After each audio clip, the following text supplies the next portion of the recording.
The great happiness. बुद्धं शरणं गच्छामि मनोपुपगमा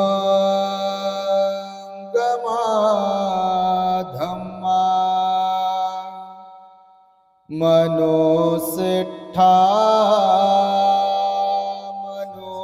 मनोमया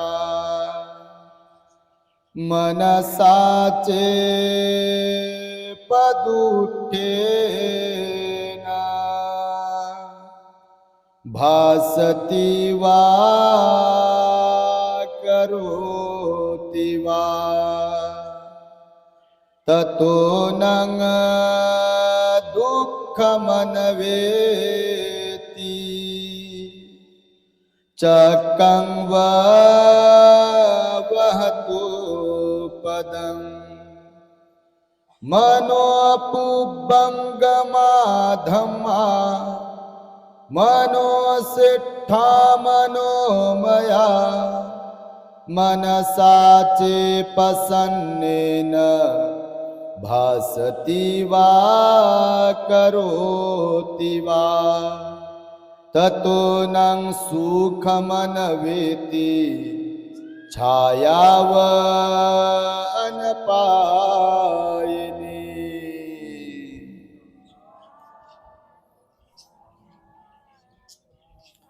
संपूर्ण विश्वाला ज्यांनी सुख शांती मानवता तथा दुःख मुक्तीचा आर्य संदेश दिला असे ते दुःख मुक्तीचे मार्गदाता दुःख मुक्त महामानव महान कारुणिक तथागत भगवान सम्यक संबुद्ध तथागतांनी आपल्या शुद्ध प्रज्ञेतून निर्मिलेला सद्धम्म आणि त्याच सद्धम्माचा गेली 2500 वर्षांपासून सातत्याने अहोरात्र प्रचार आणि प्रसार करणारा पूजनीय भिक्खू संघ या महान आणि सर्वश्रेष्ठ अशा त्रिरत्नांना प्रथमतः त्रिवार अभिवादन करतो, ज्यांच्या महान आणि असीम त्याग प्रभावामुळे आपल्याला जो हा अनमोल असा बुद्ध धम्म लाभला आणि ज्यांच्यामुळे आपल्याला हे एवढे मोठे वैभव प्राप्त झाले असे महान युग प्रवर्तक भारतीय राज्यघटनेचे शिल्पकार परमपूज्य बोधिसत्व डॉक्टर बाबासाहेब आंबेडकर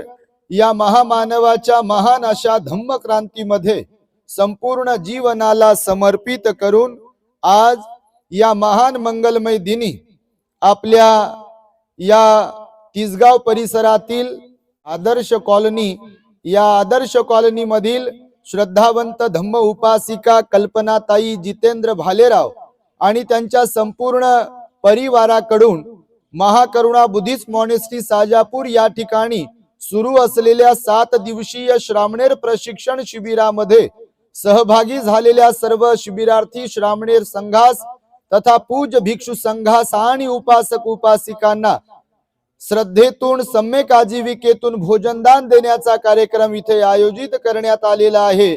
आणि या प्रसंगी माझ्या समवेत धम्म मंचावरती उपस्थित असलेले पूजनीय भिक्खू मंगलबोधीजी श्रामणेर श्रद्धानंद आणि संपूर्ण श्रामणेर संघ उपासक उपासिका बालक तथा बालिकांनो तद्वतच दी ग्रेट हॅपीनेस या आपल्या YouTube चॅनलचे सर्वच दर्शक सर्वप्रथम तुम्हा सर्वांच्या प्रती मंगल मैत्री सद्भावना व्यक्त करतो आणि आपणा सर्वांच्या दुःख मुक्ती करिता तथागत भगवान बुद्धांद्वारा उपदेशिलेल्या धम्मोपदेशास प्रारंभ करतो। आपण सर्वांनी शांत एकाग्र आणि श्रद्धायुक्त चित्ताद्वारे या अनमोल बुद्धवाणीला आपल्या हित सुखाकरिता श्रवण करावे, ग्रहण करावे। आमचे भालेराव साहेब जितेंद्र आहेत आणि ते आमच्या बरोबर थायलंडला आले होते आणि थायलंडला येऊन त्यांनी बौद्ध देशाचं दर्शन घेतलं।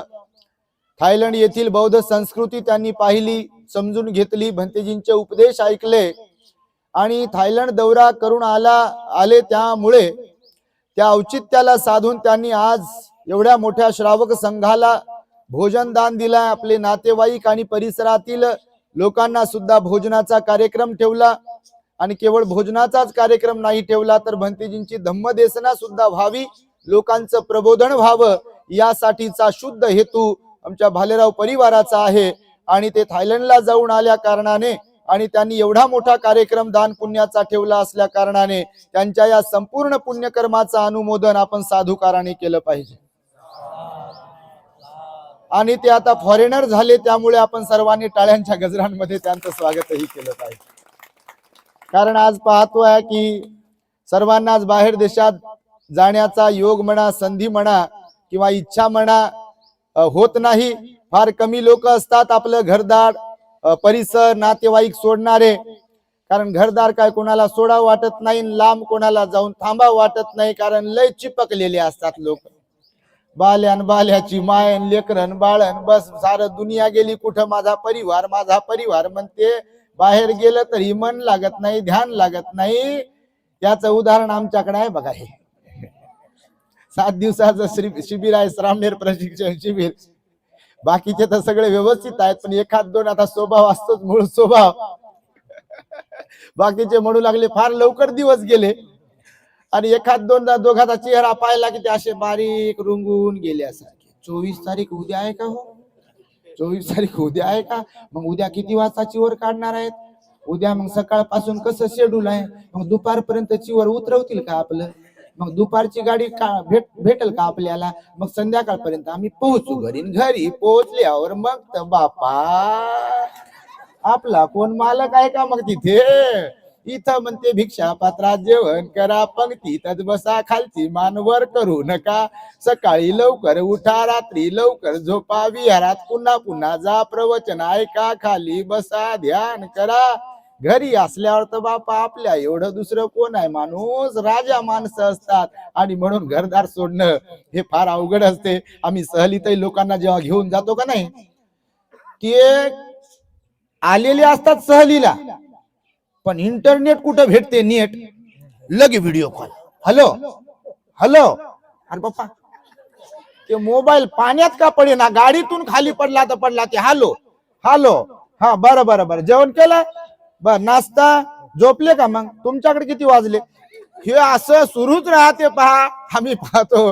तर घरदार, हे सांगण्याचं तात्पर्य असं आहे बघा, की घरदार सोडून जाणं हे म्हणजे मोठा लगाव असतो, भगवान बुद्ध म्हणाले. आणि त्यामुळे आपल्या भालेराव साहेबांनी थायलंडचं दर्शन घडलं. आता पुन्हा जानेवारीमध्ये 8 तारखेला बघा आमचे श्रीलंकाचा टूर असतो. नेहमी टूर असतात. आमच्या लोकांना धम्माची गोडी लागावी, धम्माचरणाची गोडी लागावी, बुद्ध धम्म संघावर लोकांची श्रद्धा बसावी. आणि लोकांमध्ये सुद्धा ज्या श्रद्धा असते त्यांना वाटते बा एवढे का दिवस होईना भंतेजींच्या सहवासात राहायला भेटते, धम्मदेशना ऐकायला भेटते, आणि तेवढंच मनाला जरा परिवर्तनाचं मन तयार होईल म्हणून लोक सहलीत येतात.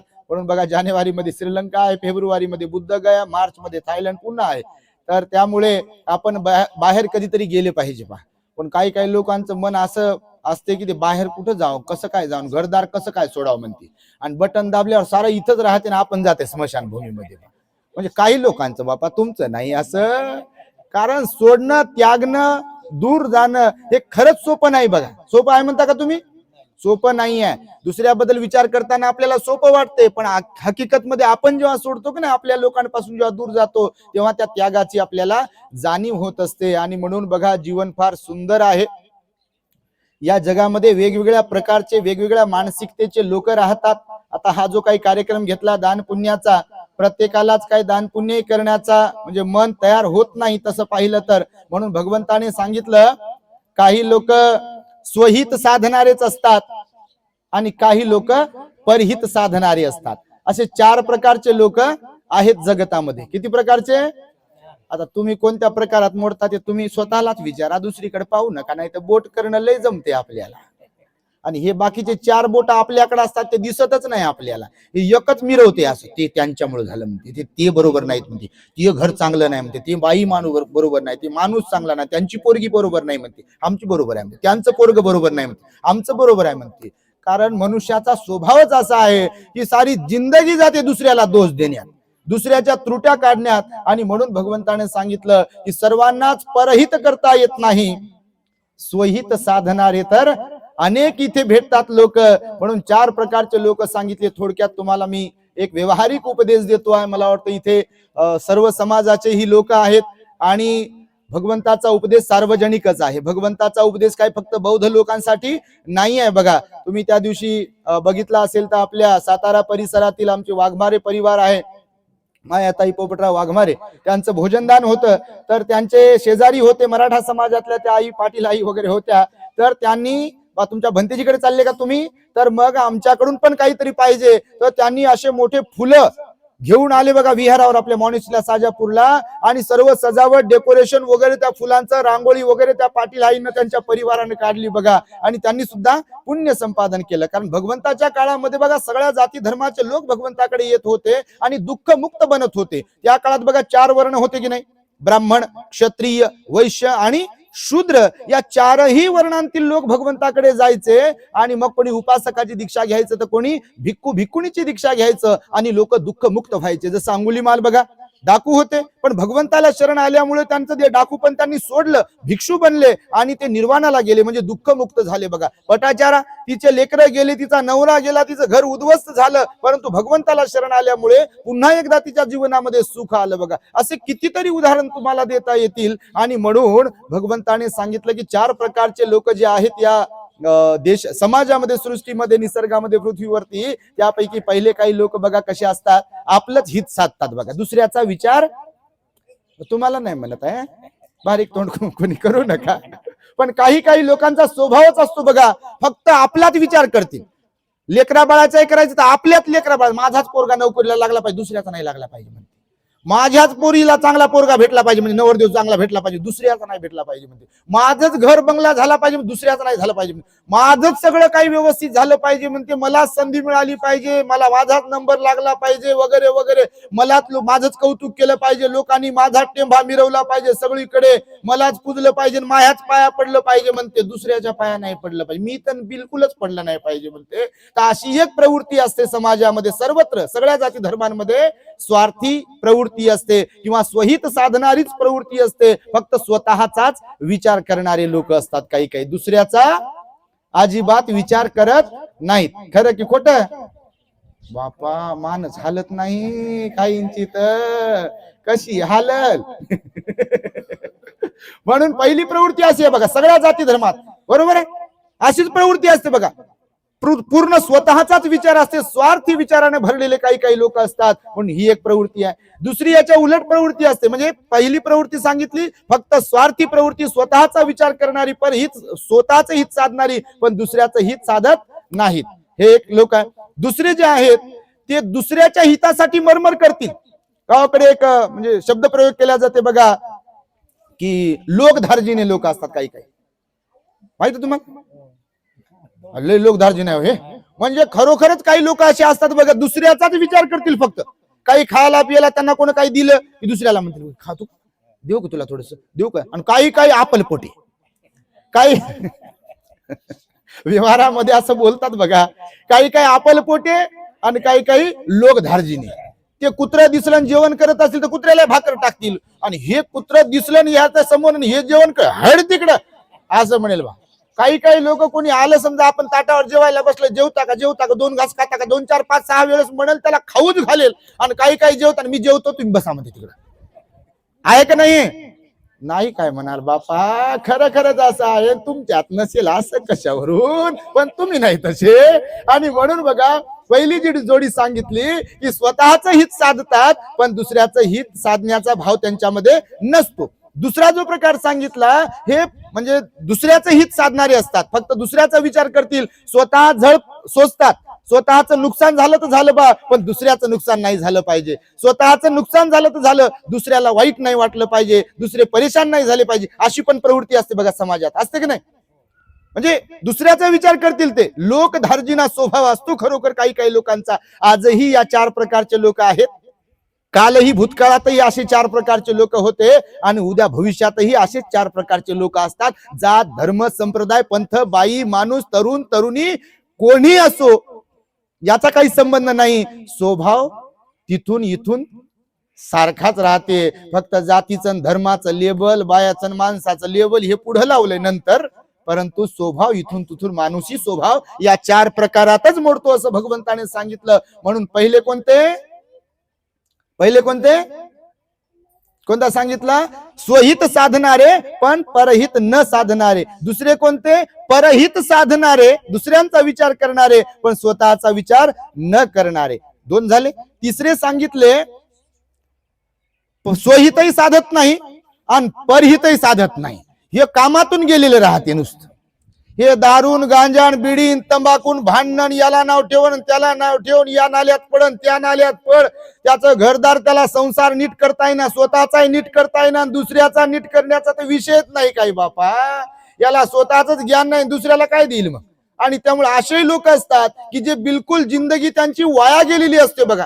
म्हणजे कधी कधी एखादं कुत्र तरी कोणी पोचते पाळते, त्याला बिस्किट खाऊ घालेल, शॅम्पून आंघोळ कर, म्हणजे कुत्र्याचं तरी जीवन कधी कधी चांगलं राहते. पण काही काही लोकांना मरायला टेकतात पण जिंदगी सुधारता येत नाही बघा. स्वतःच्या चुका, स्वतःचं वागणं वगैरे दिसत नाही, स्वतःला सुधरू शकत नाही, ते परिवर्तन घडून आणू शकत नाहीत. आणि असे लोक जे असतात ते या तिसऱ्या क्वालिटीमध्ये मोडतात. ते स्वतःचं हित करून घेत नाहीत आणि दुसऱ्याचं पण हित करून घेत नाहीत. आणि चौथा प्रकार जो भगवंताने सांगितला तो मात्र महापुरुषांच्या, सज्जन लोकांच्या रांगेमध्ये बसणारे असे लोक असतात. आणि ते म्हणजे स्वतःचं पण हित साधतात आणि इतरांचं पण हित साधतात. जसे महामानव डॉक्टर बाबासाहेब आंबेडकर इथे जन्माला आले, तथागत भगवान बुद्ध इथे जन्माला आले, छत्रपती शिवाजी महाराज, महात्मा फुले, सावित्रीमाई इथे जन्माला आले, शाहू महाराज इथे जन्माला आले, संत कबीर इथे जन्माला आले.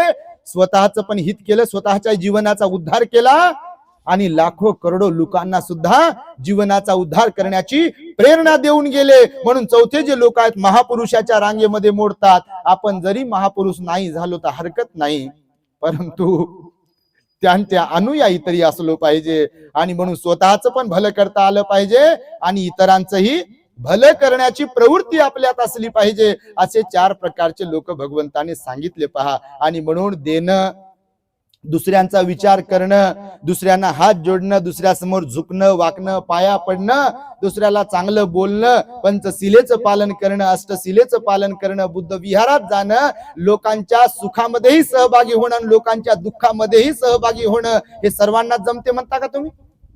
जमते का सर्वांना?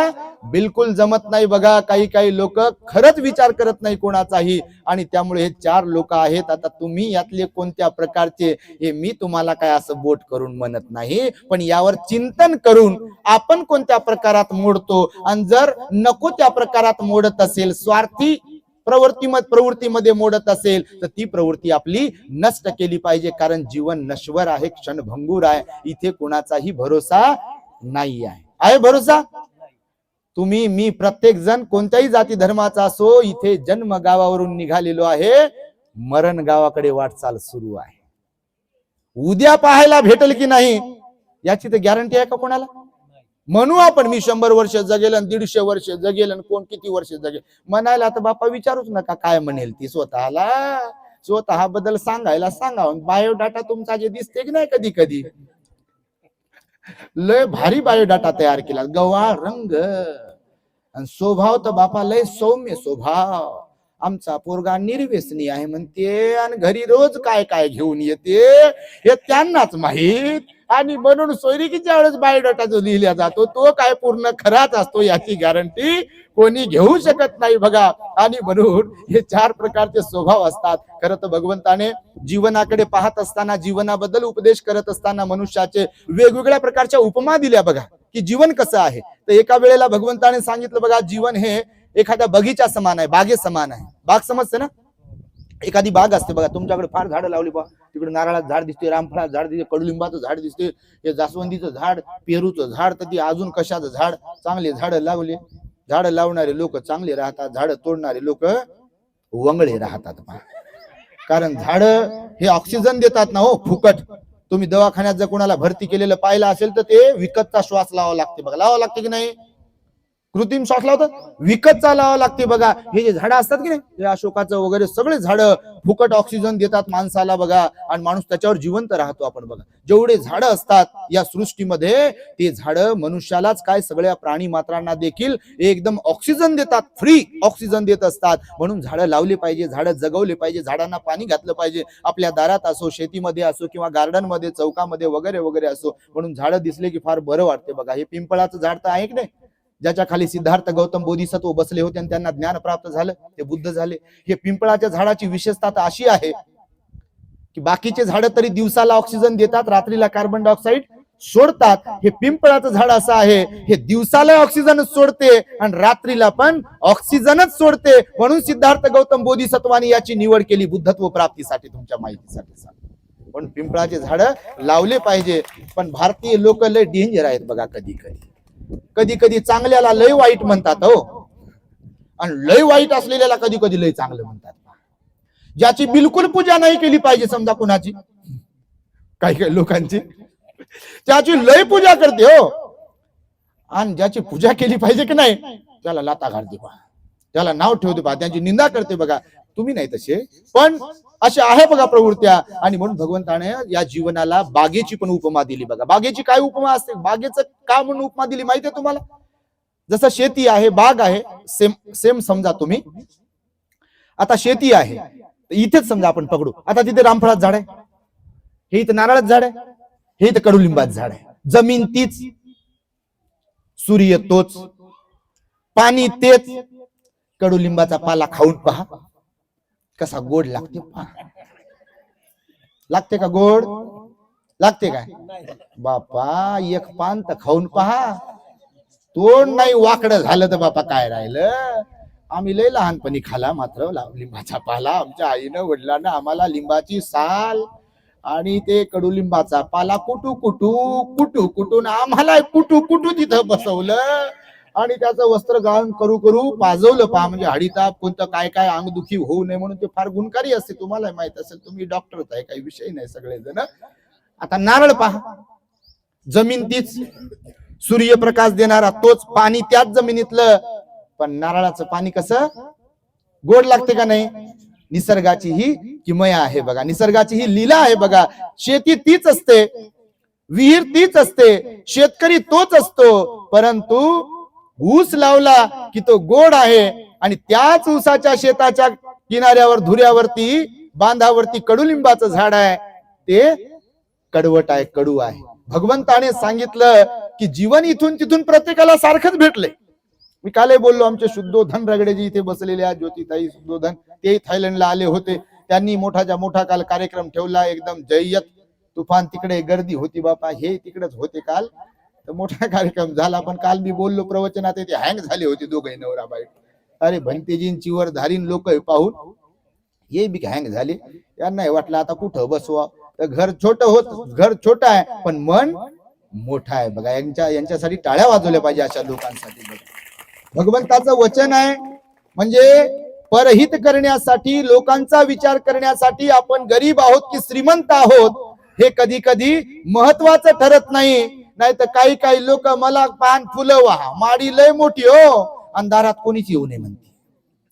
विचारला आहेत का घरी? नाही घरी नाही, पण घरातच बसलेलं आहे.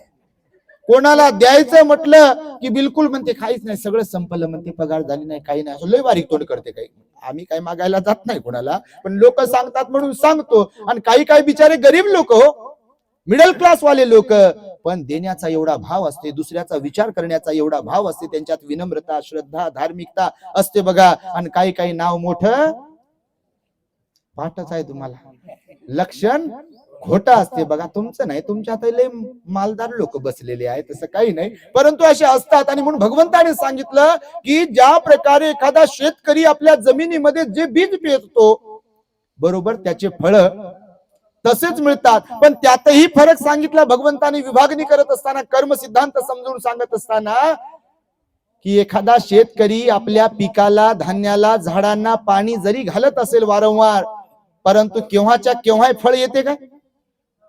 केव्हाच्या केव्हा फळं येतात का? केव्हाच्या केव्हा फुलं येतात का? ऋतुमानानुसार योग्य वेळीच ते फळं आणि फुलं भेटतात बघा. कर्माचंही तसंच आहे. आणि त्यातल्या त्यात पुन्हा ज्याने जे कर्म केले, कुशल कर्म, पुण्य कर्म केले तर सुखात आनंदात त्याचं फळ आहे, अकुशल कर्म, पाप कर्म केले तर त्याचं दुःखात फळ आहे. फरक एवढाच आहे, कर्माचं फळ तर मिळणारच मिळणार. तो मी, तुम्ही, कोणी असो, कोणत्याही जाती धर्माचं, फक्त काळ, वेळ, परिस्थिती आपल्याला माहित नसते की कोणत्या कर्माचं फळ कधी मिळते. म्हणून जीवनाची गाडीच अशी आहे बघा, कधी कधी आपण खुश असतो, आनंदी असतो, म्हणजे सुखाचं पुण्यकर्माचं फळ मिळते ना, आणि कधी कधी आपण एकदम दुःखी असतो बघा. सुखाचा आणि दुःखाचा संगम म्हणजे जीवन आहे बघा. इथे कोणी सदा सर्व काळ सुखी नाही आणि कोणी सदा सर्व काळ दुःखी पण नाही आहे. आज हसणारे उद्या रडतात आणि आज रडणारे उद्या हसतात बघा. आज गरीब असलेले उद्या मालामाल होतात आणि आज मालामाल असलेले ध्यानावर जर नसतील तर उद्या कंगाल होतात बघा. आणि असं होते या जगामध्ये, होते का नाही? बिलकुल होते. म्हणून भगवंतानं सांगितलं जीवन हे बागे समान आहे. त्या बागेमध्ये काही काही फळं गोड असतात, काही काही फुलं सुगंधित असतात आणि काही काही फळं बेचव असतात बघा. जंगली काही काही फळं असतात, फळं तर असतात ते पण खाण्यायोग्य नसतात. फुलं पण बघा, काही काही फुलं सुगंधित असतात, पूजेसाठी त्याचा वापर केला जातो, पण बेशरमासारखी फुलं असतात काही काही. तुमच्याकडे त्या झाडाला काय म्हणतात माहित नाही बा, आमच्याकडे बेशरम म्हणतात, तुमच्याकडे काय म्हणतात? नावच बेशरम ठेवलं पा झाडा. आणि ते खरंच त्या झाडाचा म्हणजे त्या फुला समान त्या नाव ठेवलं. कोण ठेवलं, कधी ठेवलं ते? त्याचं फुल कुठं पुजले जात नाही, नाकालाही लावत नाही, केसालाही कोणी लावत नाही, पण कोणाला देतही नाही. हे घेता का? तुमचं अभिनंदन करतो म्हणते का? आता हे पा गुलाबाचे, हे निळे, हे पिवळे झेंडूचे सुंदर सुंदर फुलं आहे की नाही, पूजेसाठी वापर केला. बेशरमाचं फुल आणलं का इथं? कोण आणेल का? तुम्ही तरी कधी आणलं का? तुम्ही लावलं का कुठं असं बेशरमाचं फुल? फार सुंदर निळ निळ दिसू लागलो, लावू का मी थोडस? का सुगंध घेऊ का त्याचा असा? नाही तर बेशरमाची बाग कुठं दिसली रस्त्यानं जाता जाता थांबता का थोडस, मी इथं बेशरमाचा सुगंध घेऊन येतो असं म्हणता का तुम्ही? म्हणजे फुल फुलच आहे पण त्याच्यात फरक आहे. म्हणून माणसं माणसंच आहेत पण माणसाच्या स्वभावानुसार माणसांमध्ये फरक आहे. म्हणून भगवंताचं वचन आहे, जे पुण्य कर्म करतील, कुशल कर्म करतील त्यांना सुखाचं फळ आज नाही तर उद्या, उद्या नाही तर परवा मिळेलच आणि तेव्हा ते आनंदित होतील. आणि अकुशल कर्माचं म्हणजे पाप कर्माचंही फळ आहे आणि त्याचंही फळ मिळणार म्हणजे मिळणार योग्य वेळ आल्यावर. जसं पेरणी केल्यावर, झाड लावल्यावर त्याला पाणी पुन्हा पुन्हा जरी घातलं तरी फळ मात्र योग्य त्या ऋतूमध्ये तेव्हाच येते. फुलाचंही गणित तसंच आहे, आपल्याला पाहिजे तेव्हा फळ येते का? मी एवढं पाणी दिलं ना तुला, टाक ना फळ आता पटकन खाली, जमते का असं गणित? हा, समजा रामफळात झाड आहे, तिथं आमच्या दारातच वाढ, मीच लावलेलं तुला, हे पाणी घालू लागलो मी, आता गेलं पाणी वर, हे पा आता तुला खत टाकलं, गेलं तुला वर, आणि दे पटकन रामफळ. मला देते का? ते देईल का? म्हणून सगळ्याच गोष्टी आपल्या हिसाबानेच होत नसतात. निसर्ग आपल्या हिसाबाने चालत नाही. म्हणून कर्म सिद्धांताचं पण भगवंताने असंच सांगितलेलं आहे. म्हणून भगवंताच्या कर्म सिद्धांताला आपण समजून घेतलं पाहिजे आणि सदोदित पुण्य कर्म, कुशल कर्म, दान पुण्य, शील पालन, ध्यान केलं पाहिजे आणि जीवनाचा उद्धार करून घेतला पाहिजे. कारण जीवन नश्वर आहे, क्षणभंगूर आहे. भगवंत तर एका ठिकाणी पुन्हा म्हणाले की जीवन वाहत्या नदीसारखं आहे. कशासारखं आहे? आता याच्यापूर्वी काय सांगितलं? जीवन कशा समान आहे? बागे समान आहे. पुन्हा भगवान दुसऱ्या ठिकाणी काय म्हणतात? जीवन हे वाहत्या नदीसारखं आहे. कसं वाहत्या नदीसारखं आहे? तुम्ही नदीवरती जर कधी गेलात, नदी वाहत असेल. काल आम्ही वेरूळला गेलो होतो, तिथे वॉटरफॉल आहे बघा, बुद्ध लेण्यांच्या तिकडे. तुम्ही कधी जर पाहिला तर वॉटरफॉल आहे तिथे मस्तपैकी. पावसाळ्यात फार जास्त पाणी होतं, आता कमी झालंय, पण ते पाणी आता आहे, थोडं थोडं आहे. तर वाहणारं पाणी थांबते का एका जागी? नाही थांबत बघा. वाहणारं पाणी वाहत असते. आणि म्हणून आता समजा इथून वाहत आहे, ते पाणी गेलं की आता म्हणू शकत नाही ते खाली गेलेलं पाणी इथं आले. पुन्हा वाहत्या पाण्यासारखं, नदीसारखं जीवन कसं, कोणत्या कारणाने म्हणाले भगवान माहितीये तुम्हाला?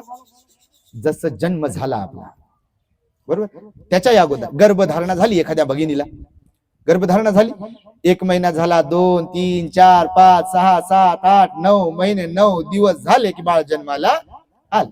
बाळ जन्माला आलं की काही दिवस बालपण आहे. कोणी म्हणते येतो बाळा, ये मा, बस मांडीवर बस, हे खातो का, ते खातो का, माझ्याकडे येतो का, फोटो घेऊ का तुझा, गालगुच्चा घेऊ का तुझा, म्हणते का नाही? ते बाळ होते नंतर मोठं आपल्यासारखं. मायबापानं संस्कार चांगले टाकले असतील तर तेव्हा मग लोक म्हणतील बा पोरगा चांगला आहे, पोरगी चांगली आहे, बस मा बस, ये बस. पण बी किडकण असेल, बीज बरोबर नसेल, मायबापाची क्वालिटी बरोबर नसेल आणि बीज जर किडकच निघालं समजा, तर मग तेच बाळ हो मोठं झाले समजा. पोरगी पोरग कोणी ते दिसलं, ते लय अवगुण भरलेले असले की ते दिसलं की हे कट मारतो आपण इकडे, बापा जाय तिकडे, मग तिकडे खप तिकडे म्हणते लोक म्हणतात की नाही असे. तर आपलं बघा, बालपणही थांबलं नाही. थांबते का? हित्वच्या काय बालपणाची आहे का आता? बघा तुम्ही, हे कसं का बालपणाचे आहे का म्हणता का? हे काय पांढरे पिवळे लाल काय काय होते सारे, कुणाचे दात पडले, कुणाचे जाभाड बसले, कुणाचं कमरेतून वाकले, हे म्हणते खुर्चीवर बसले की पाय मुंग्या येतात, गळून येते. म्हणजे प्रत्येकाची गणित असंच आहे. नदीच्या प्रवाहासारखं यासाठी म्हणून जीवन आहे म्हणाले भगवान. गर्भ अवस्था ही थांबत नाही, बरोबर. बाळंतपणाच्या वेदनाही तिथं थांबत नाहीत. जन्म झाल्यावर बालपणही थांबत नाही. त्यानंतर तारुण्य येते, तारुण्यही थांबत नाही. तारुण्य तर पाहुण्यासारखं आहे म्हणाले भगवान. कोणासारखं? पाहुण्यासारखं. कारण पाहुणे येऊन पाहुणचार केला की निघले त्याला पाहुणे म्हणतात, आणि येऊन राहणारेला कसं काय पाहुणे म्हणता येते का? तुम्हाला नाही म्हणत बाबा, पण पाहुणे कोणाला म्हटलं की माझे आले पाहुणचार केला, 4-2 दिवस राहिले निघून गेले, ते पाहुणे.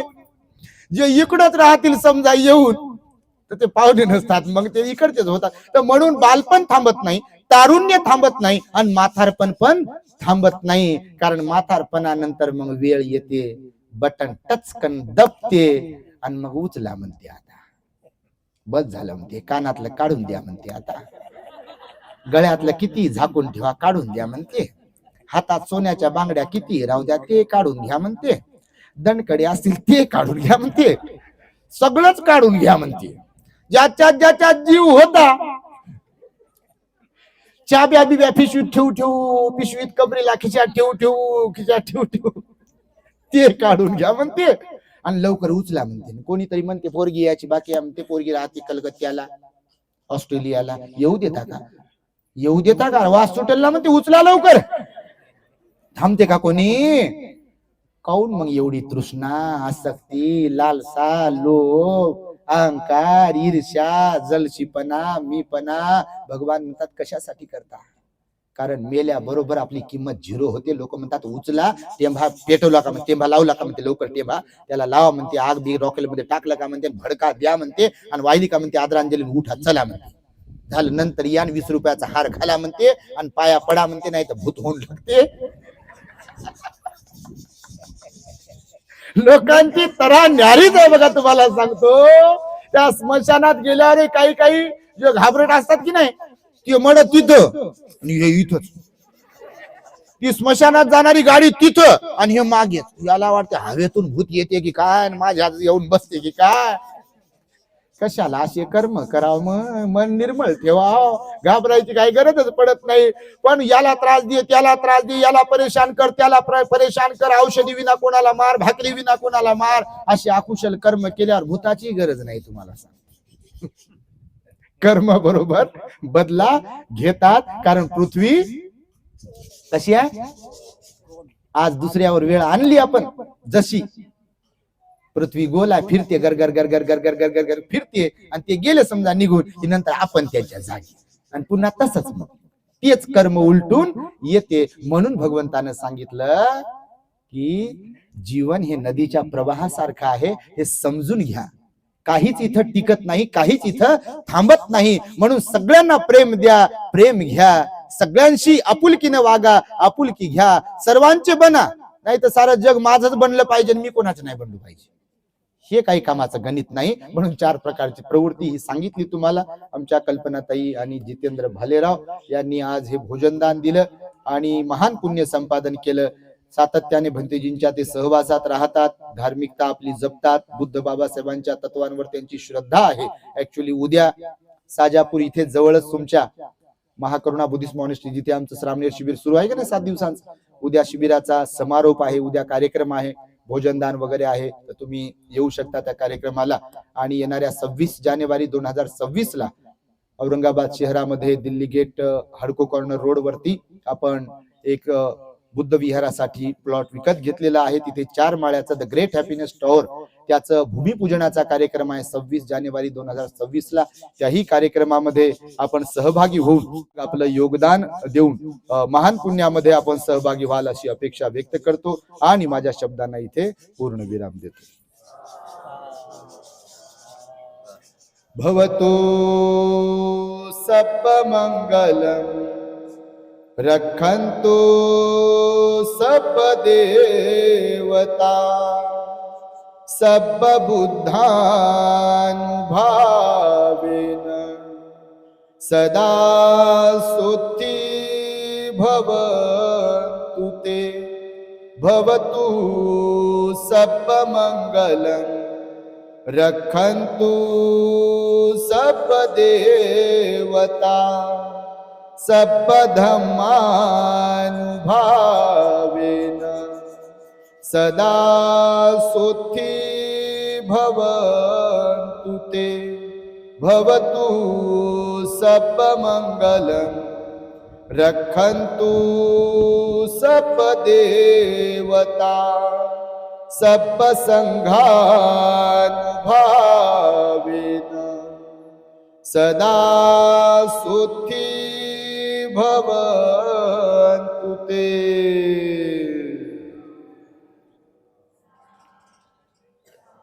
बुद्धं नमामि, धम्मं नमामि, संघं नमामि। The great happiness. बुद्धं शरणं गच्छामि।